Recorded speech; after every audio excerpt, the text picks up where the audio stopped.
A group of students stood on a sunny beach, their hands filled with shells, their minds buzzing with numbers.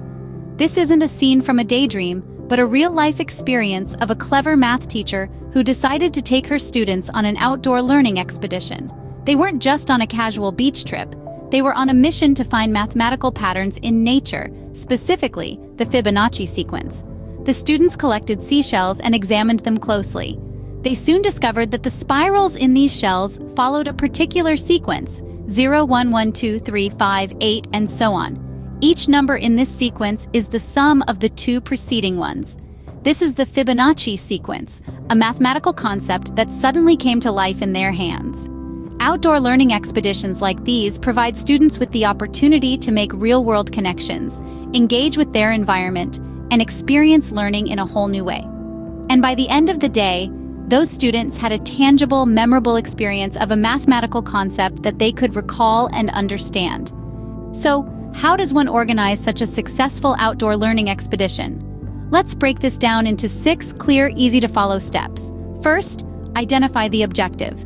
This is where you ask yourself, what concept should my students learn from this expedition? Maybe you want them to understand how the Fibonacci sequence appears in nature, or perhaps you want them to get a first-hand feel of a historical event by visiting a related landmark.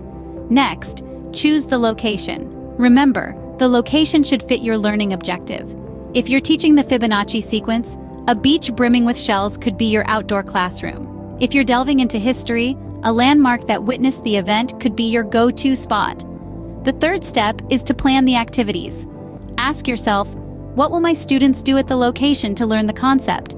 This could be collecting shells and identifying Fibonacci patterns, measuring tree heights for a lesson on ratios, or sketching historical buildings while discussing their significance. Fourth, prepare the materials. What will your students need during the expedition? This could range from notebooks and pencils for jotting down observations, to measuring tapes for practical math lessons, or sketching supplies for artistic interpretations of historical landmarks. Fifth, brief the students. Before the expedition, it's crucial to prepare the students on the objective, the activities, and the expected behavior. This step ensures that they are not only ready to learn, but also understand the importance of respecting the environment they're in. Finally, execute the expedition. On the big day, you'll lead the expedition, guide the activities, and ensure learning and safety. This is where the magic happens, and your students get to experience learning outside the confines of their classroom. Remember, the goal is to create an engaging, memorable learning experience outside the classroom. So take a breath, dive in, and let the world become your students' classroom. Now, let's transport ourselves to a bustling city center, teeming with historical landmarks. Picture a group of curious students, guided by their enthusiastic teacher, exploring the city's rich past. The teacher, armed with a well-planned itinerary, leads her students through the architectural marvels that dot the cityscape, each structure telling a unique story. The students, sketchbooks in hand, stop at different buildings, capturing their distinct styles and structures. The teacher explains the historical significance of each, the stories behind the facades, and the roles they played in shaping the city's identity.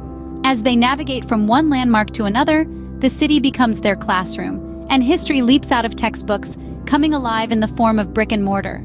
The students' sketches are not just drawings, but reflections of their understanding of the city's cultural heritage and architectural evolution.